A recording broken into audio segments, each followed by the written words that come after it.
আসসালামু আলাইকুম everyone, welcome back to my channel delicious cooking by Tahira. আজকের পর্বে আপনাদেরকে ময়দার মধ্যে একটি ডিম দিয়ে সবথেকে সহজে আর কম সময়ে ঝটপট তৈরি দারুণ মজাদার একটি বিকেলের নাস্তা রেসিপি তৈরি করে দেখাবো। আর এই নাস্তা রেসিপিটি একবার বাসায় তৈরি করলে কিন্তু বারবার তৈরি করার রিকোয়েস্ট আপনাদের কাছে আসতেই থাকবে। তো চলুন দর্শক, রেসিপিটি দেখে নিচ্ছি শুরু থেকে শেষ পর্যন্ত। নাস্তা তৈরি করার জন্য প্রথমে একটা মিক্সিং বোল নিয়েছি। এরপর এই বোলের মধ্যে ব্যবহার করব রুম টেম্পারেচারে থাকা একটা ডিম যদি ফ্রিজে থাকে সেক্ষেত্রে রুমের স্বাভাবিক তাপমাত্রা এনে তারপর ব্যবহার করতে হবে। এরপর ব্যবহার করব 3 টেবিল চামচ পরিমাণ চিনি। মিষ্টিটা স্বাদ অনুযায়ী বাড়িয়ে কমিয়ে অ্যাড করতে পারেন। এরপর ব্যবহার করব স্বাদমতো লবণ। এরপর এই সমস্ত উপকরণগুলোকে একটা হ্যান্ড উইক্সের সাহায্যে ততক্ষণ বিট করে নিব যতক্ষণ না পর্যন্ত ডিম আর চিনি খুব ভালো মতো গলে মিশে যায়।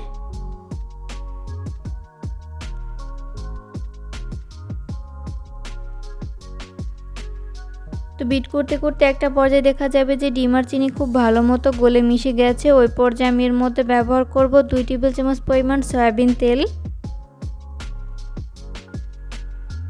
এরপর আবারও 1 মিনিটের মতো হ্যান্ড উইক্সের সাহায্যে আমি বিট করে নিব।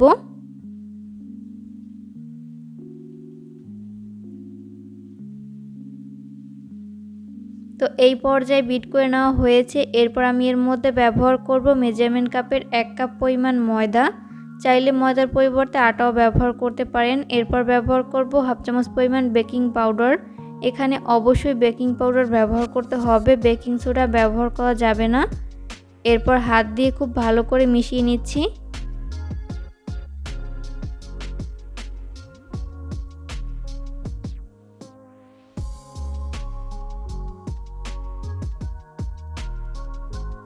তো মেশাতে এরকম পারফেক্ট একটা ডো তৈরি করে নেওয়া হয়েছে। এরপর পিঠা তৈরি করে নিব। ওই জন্য বোর্ডে সামান্য পরিমাণ তেল দিয়ে দিচ্ছি।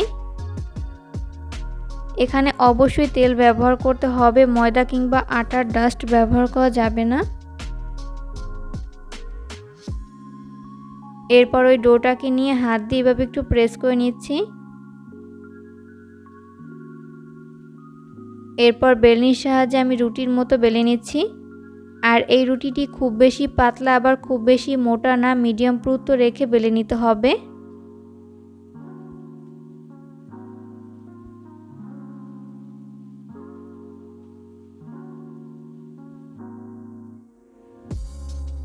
তো এই পর্যায়ে মিডিয়াম পুরুত্বের একটা রুটি বেলে নেওয়া হয়েছে।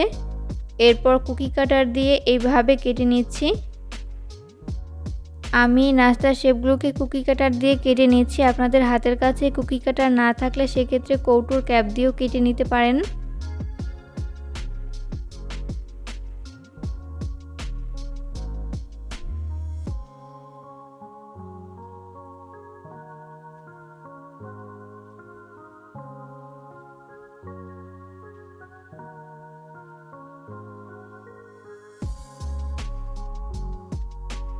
তো এই পর্যায়ে কেটে নেওয়া হয়েছে। এরপর সাইড থেকে অসমতল অংশগুলোকে আমি উঠিয়ে নিচ্ছি।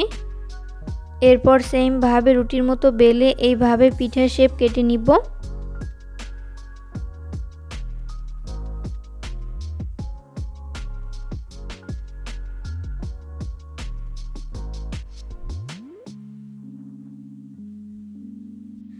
তো সেমভাবে আমি সবগুলো পিঠা কেটে নিয়েছি। এরপর ওখান থেকে একটা পিঠার শেপ নিয়েছি। এরপর আঙুল দিয়ে এইভাবে মাঝ বরাবর চাপ দিয়ে দিচ্ছি। এরপর ছুরির সাহায্যে এইভাবে দাগ কেটে নিচ্ছি। কাজটা আমি কিভাবে করছি সেটা আমার হাতের দিকে লক্ষ্য করলেই বুঝতে পারবেন। এগুলো আসলে বলে দেওয়ার মতো কিছু নেই, আপনাদেরকে দেখে বুঝে নিতে হবে। তো এই পর্যায়ে কেটে নেওয়া হয়েছে। এরপর আমি এভাবে হাত দিয়ে একটু ডিজাইন তৈরি করে নিচ্ছি।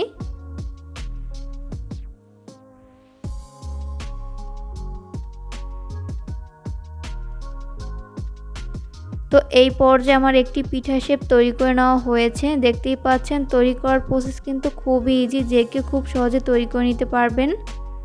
তো সেমভাবে আমি সবগুলোকে তৈরি করে নিয়েছি। এরপর এগুলোকে ভেজে নিব। ভাজার জন্য চুলায় একটা ফ্রাই প্যান বসিয়ে দিয়েছি। এরপর পর্যাপ্ত পরিমাণ সয়াবিন তেল দিয়ে দিচ্ছি।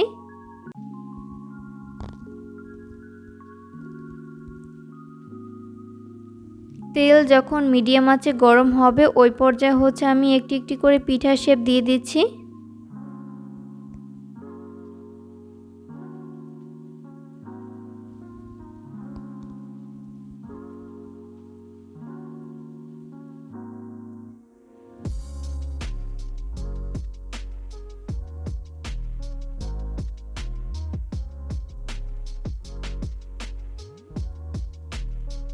তো প্রথম ব্যাচে যতগুলো পিঠা শেপ ধরে আমি ততগুলো দিয়ে দিয়েছি, বাকিগুলোকে পরের ব্যাচে ভেজে নিব।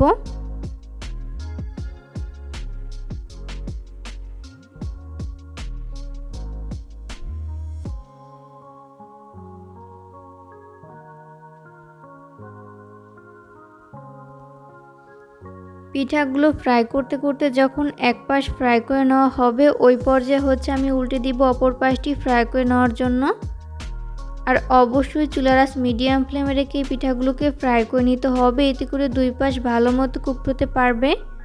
কোনোভাবেই চুলার আঁচ হাই ফ্লেমে রেখে পিঠা ফ্রাই করা যাবে না, সেক্ষেত্রে উপর থেকে খুব দ্রুত কালার চলে আসবে, তবে ভেতরটা ভালো মতো কুকড হবে না, তাই লো আঁচে ভেজে নিতে হবে।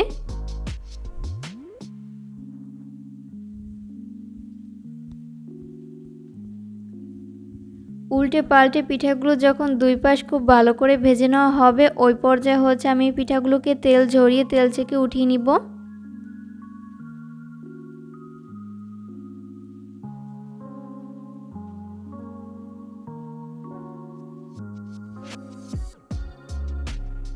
সেম ভাবে হচ্ছে আমি বাকি পিঠাগুলোকেও ভেজে নিব। তো এই পর্যায়ে আমার সবগুলো পিঠা ভেজে উঠিয়ে নেওয়া হয়েছে, আমি এগুলোকে একটা প্লেটে তুলে নিয়েছি।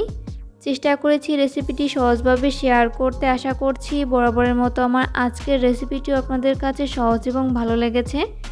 রেসিপি ফলো করে অবশ্যই বাসায় ট্রাই করবেন, দেখবেন পরিবারের ছোট থেকে বড় সবাই অনেক বেশি পছন্দ করবে আর অনেক মজা করে খাবে। ডিম আর ময়দা দিয়ে দুর্দান্ত স্বাদের এই পিঠার রেসিপিটি একবার বানিয়ে কোনো কাচের জারে ভরে কমপক্ষে 1 মাসের মতো সংরক্ষণ করে খেতে পারবেন। ভিডিও ভালো লাগলে অবশ্যই ফ্রেন্ডস অ্যান্ড ফ্যামিলিদের মাঝে শেয়ার করবেন। পরবর্তী ভিডিও দেখার আমন্ত্রণ জানিয়ে আজকের মতো এখানেই বিদায় নিচ্ছি। সবাই অনেক বেশি ভালো থাকবেন। আল্লাহ হাফেজ।